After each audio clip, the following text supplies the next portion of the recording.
Hello everyone, welcome to my channel. My name is Andrew. How to help people who are entitled. Well, I have a list of 6 things that I would recommend, but before I give you that list, I obviously have to say a couple things. First of all, this is going to be, if you do decide to try to help someone who is entitled, it is going to be a very challenging task. Entitlement often stems from deeply ingrained beliefs and behaviors, and if that individual believes that those behaviors are helping them succeed, they're not going to want to fix that. They're not even going to see that it's an issue. So it's very hard to try and convince someone who isn't even aware that it's an issue to try and help themselves. Trying to help someone with entitlement and addressing it is a very gradual process. Obviously, you don't want to go to the extreme. You want to start just nibbling away at the corner, just a little bit at a time, the teeniest crumb at a time, to try and make any headway whatsoever. If you go too big too early, they just shut down and that's it, and they'll revert back immediately. And so this whole process is going to require a lot of patience on your behalf and a lot of ongoing support. So what type of support can you have? Well, the more people in that entitled person's life that is helping you, the better. Not just support for them, but also support for you. There are going to be times when you're going to want to pull your hair out, and it is very aggravating, very challenging. So for you to have that support, as well as for them to be doing the same types of things that you're doing with this entitled person, if everyone around them is telling them, hey, well, look at this behavior, how and making them realize that, oh wait, this isn't a normal behavior. The more people do that, the more they realize, oh wait, maybe there is something weird. Also, support, I would definitely recommend professional help. You can get that individual with entitlement in to see a counselor or a therapist, but I also recommend you going to see a counselor or a therapist as well. To begin with, they can help you answer questions like, should I even help this individual? Can I help this individual? And if so, how is the best way to help this individual? Also, like I said, it's going to be a very upsetting, aggravating process that may take years. So you don't have to go to this person like every week, but like once a month, just to get out your frustrations and aggravations. It's not a bad thing. I actually would suggest most people these days going to see a counselor or a therapist. It has definitely helped me. But and you don't just have to focus on this. You could focus on other issues as well. But they can definitely help you professionally, help with exercises they may know that have helped other people, and they can try to help fine-tune this process for you, so it's not just you kind of need a very sharp scalpel. You don't need a blunt mallet when it comes to dealing with someone with entitlement and trying to help them, and they can help sharpen your scalpel, as it were, to continue the metaphor. So I would definitely suggest that. I would also try, like I said, to get the person who is entitled going to see a counselor or a therapist. Now, what you can do, there are a couple ways you can do this. If they go to the same person you're going to, obviously you can't, the professional can't break confidentiality laws, of course, and I would hope they never do. But basically you can just say, hey, this person has an appointment with you. They're the one I was talking to about when it came to the entitlement issues and stuff like that, and how to help them. Just give that therapist a heads up, or the counselor, or whoever, whatever professional it is. If they're going to see someone else, you can always go with them on that first appointment and just request a couple minutes with that counselor or therapist, and just let them know, hey, the reason we kind of suggested that this person come in and talk to you is because they have deep entitlement issues, and because most people, if they're entitled, they don't realize that they're entitled, and so what are they doing wrong? Why would they go see a therapist? So they may go in and they may talk about some stuff, but it's not going to be their entitlement issue. So you can kind of let the therapist or counselor know, hey, just so you know, like, this is a thing as well, and then maybe they can. It's totally up to the professional how they handle it from there. It's definitely not up to you. Please don't think you should be able to dictate to that professional, because that's entitlement.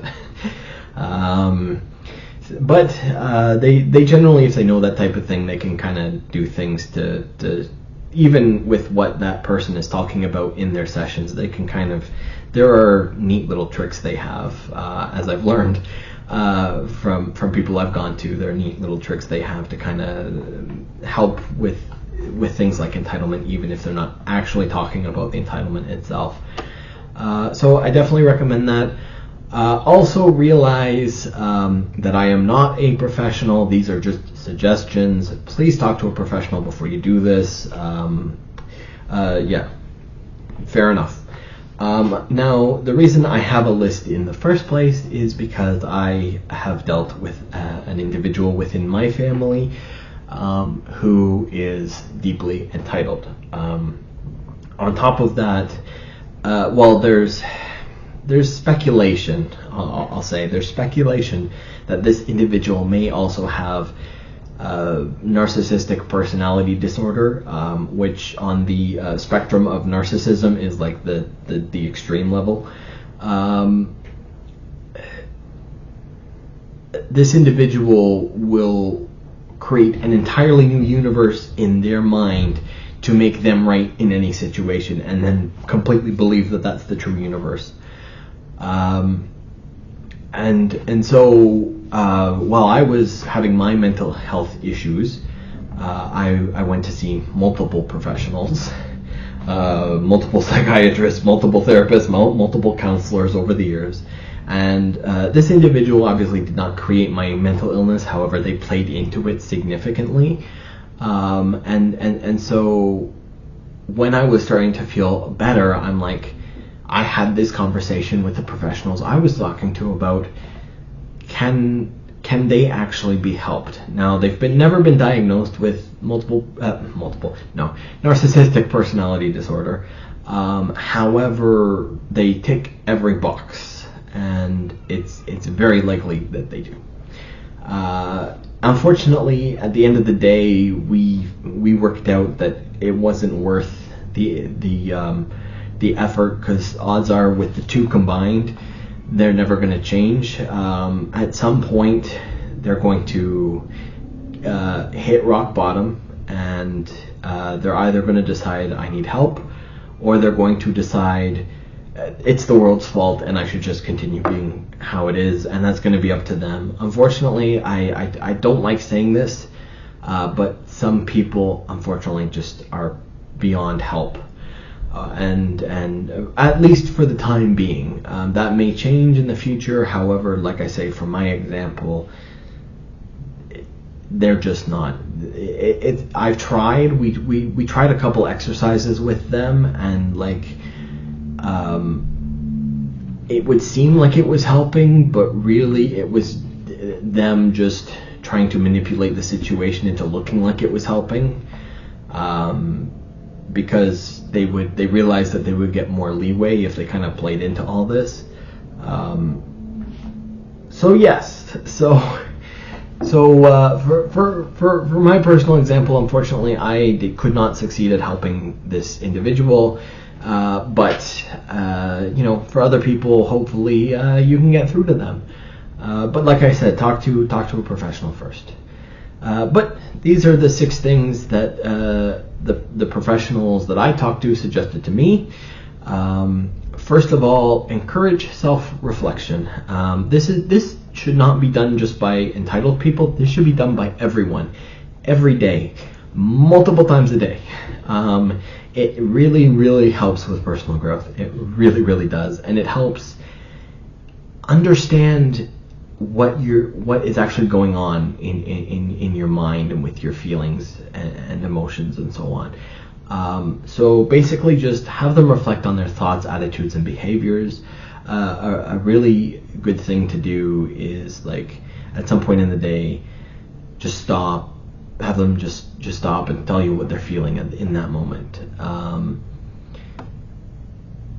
You can also do, like, very specific behaviors or thoughts that they were having. So, like, for instance, hey, when you told that waitress that she shouldn't help that other table and come over here and help ours. Why is that? Why were you thinking that? Or just like go into specifics. Basically, you're starting to help them explore the underlying reasons behind their sense of entitlement, and also kind of push them towards the impact it has on themselves, but also, and probably more importantly, on other people. If they can realize, oh wait, that wasn't a good thing I did to that person, then they're going to pause before they do it again. They probably will do it again. This is a long process, like I've said before, but at least they will pause. And the more you do it, and the more people do it with them, the more they're going to pause. A really good way to do this is, if there was a massive incident, just put them in the position of that person that they did it to, and you don't even have to do the exact same example, but if you can do an example similar to that example, they can generally make a connection. But this does promote introspection and self-awareness, and is a starting point for personal growth. Like I said, not just for entitled people. It helps everyone. I have started doing this when I was ill. It's one of the things that was suggested for me to do. It has made a huge difference in my life. When something is bothering me, I can actually figure out exactly what's bothering me. I don't know if you've ever had that issue where you're just like super angry, or you're just super upset about something and you can't put you can't think of why or what you were actually upset about or angry about. This helps with that over time. So it is a really good strategy for everyone to do, not just entitled people. Number 2, foster empathy and perspective taking. This one is very important. You're trying to help them develop empathy for other people, or redevelop empathy for other people. So as I said in the example before, just encourage them to consider the perspective and experiences of others. So, like, hey, you were very rude for that waitress because why were you rude for her? Oh, because she took too long. Okay, well, how would you feel if you're a waitress and you had to, you had 10 tables and every single table is asking you for something, and then people are getting angry at you because you're taking too long? That's just a really good example. And there are many ways to achieve this. You don't have to use like specific examples. You can do it through open conversations. However, like that one that I suggested, sometimes what I've learned is that entitled people tend to get very defensive when you're challenging things that they have done. So sometimes other ways of doing this are better, like doing it through storytelling, doing it through engaging in activities that expose them to different viewpoints, or like so just to give you an example of that waitress example again, say, oh my goodness, I was at this restaurant and this waitress, it's a fully packed restaurant, there's only a couple waitresses there, they've got like tons of tables each, and oh my goodness, people started yelling at her for not being able to help them quickly enough, and like I don't get that. Like, she was just run off her feet. I feel so bad for this waitress. Things like that, where they don't necessarily realize it's connected to them. However, they can feel empathy for that person in that situation. and also encouraging empathy can help individuals recognize the needs and rights of others, which basically fosters a more balanced, compassionate outlook, which is a positive for everyone involved, anyone they interact with, and even the world in general. So I am all for that, and I think that number 2, fostering that empathy, is a huge one here. If you can get them to realize, hey, treat others how I would want to be treated, that's a huge win. But number 3, promote gratitude and appreciation. Encourage individuals to cultivate a sense of gratitude and appreciation for what they have, rather than focusing solely on what they believe they deserve. Well, I don't have this, and I need it, and I should get it, and people should give it to me. Yeah, but you have this thing over here, and that's cool. Not many people have that. They're just focusing on. Look at what you've got. Like, how many people in the world don't have what you have? Like, it's something I actually I think about a lot. I'm very thankful to be in a reasonable position. I'm not I'm not overly wealthy by any means. However, I realize that money isn't everything at this point, because I could be a lot richer right now, and my mental health would be. I would be annihilated through my mental health, or I can have the life I have and just be happy that I actually am around. So I think, yeah, that sense of gratitude is a big one as well. Also, just by getting them to practice gratitude, it can help shift their mindset from entitlement to appreciation, and eventually move them from a more I need to a more positive and humble outlook on their own life.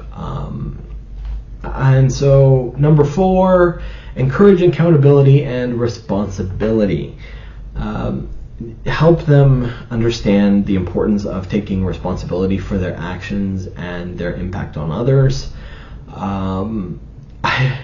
It's funny, I worked with children at day camps for a while in the past, and one of the tricks I learned with them is like literally putting them in the shoes of the other person, and it works. It works with everyone. If you can get them to understand that other person and understand why they wouldn't want someone to do what they did to that other person, they understand, and they can take accountability at that point. So just encourage them to recognize that entitlement often leads to self-centered behaviors, and that they have the power to make choices that prioritize the well-beings and needs of others, and also on top of that make them realize that they can feel better by just helping others. Not a lot of people do this as much anymore, I'm finding, but I still every now and again will try and pay things forward. I'll pay for the person behind me in a drive-through when I can. I'll do acts of kindness, just random acts of kindness for people. It costs very little to do, and it can make someone else's day. It's one of the most positive forces for good, I believe personally. And also the amazing thing is they're more likely to do it after you do it. So you can have a huge impact and influence if just by doing one little thing. And it doesn't have to be expensive. You can just tell someone that they look nice. And people don't hear that anymore. People don't get compliments like that anymore from most people. So that small little thing becomes huge to that person. And so that positivity, and you seeing that positivity and that example, can help an entitled person realize, other people are important too. So number 5, provide constructive feedback and set boundaries. This one is very important too.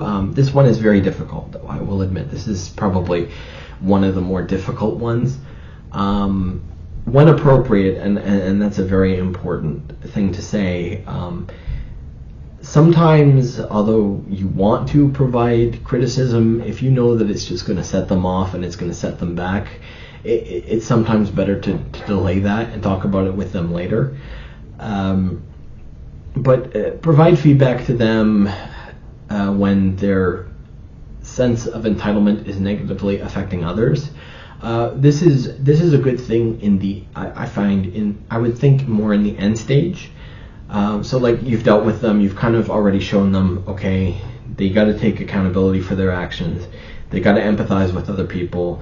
They got to try and make other people's lives better, not just their own.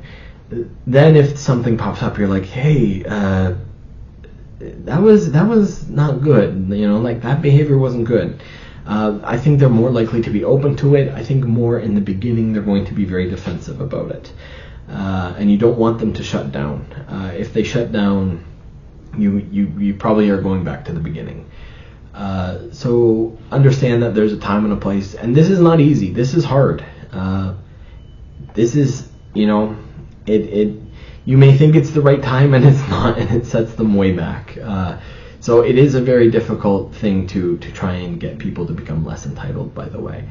But if you do provide feedback, offer specific examples how their behavior is perceived and potential consequences it may have, and not just for other people, but for them as well.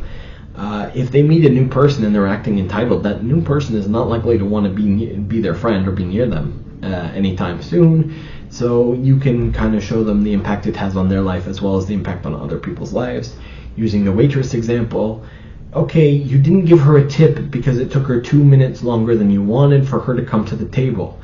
But she could have children. She could have people that she's looking after. That money is how she feeds herself and anyone who depends on her.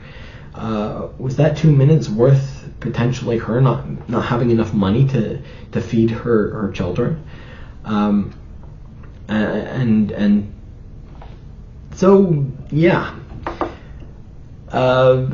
showing them that those consequences is really important.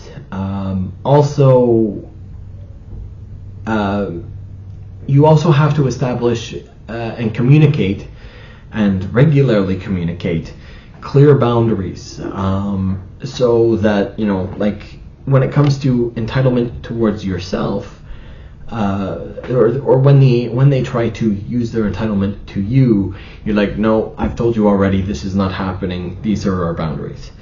If you don't set those up, it is much more likely that that entitlement is going to affect you in the long run as well.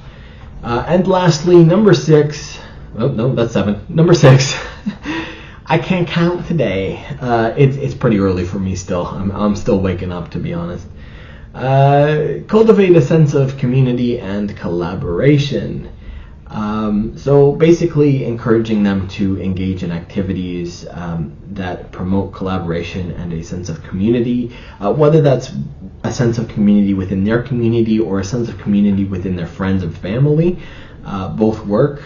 The more they do this, it can help shift their focus from individual to everyone, and that'll help limit their entitlement.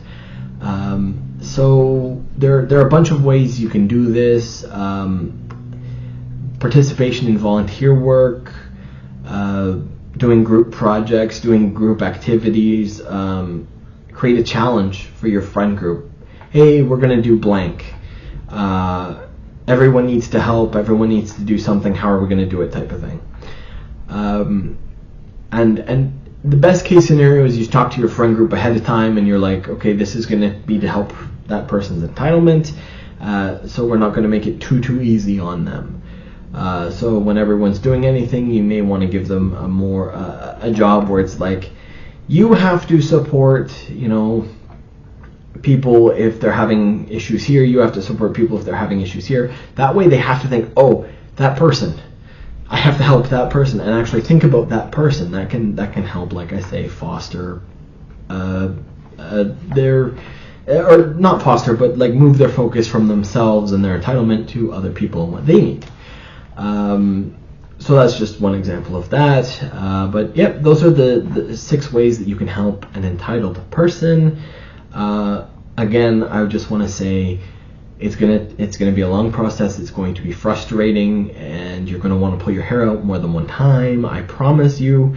I had a little bit of experience with this when we tried with the individual in my family, and it's very it's so aggravating some days. So understand, just take a deep breath, and anything you do to help make this person better, their life becomes better, your life becomes better, the world becomes better. So there you go.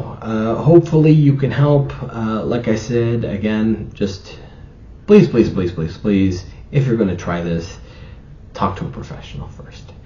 But that's it for this video. The next video is going to be the wrap-up of the Entitlement series, and so I will see you in that one. Until then, have a good day. Bye-bye.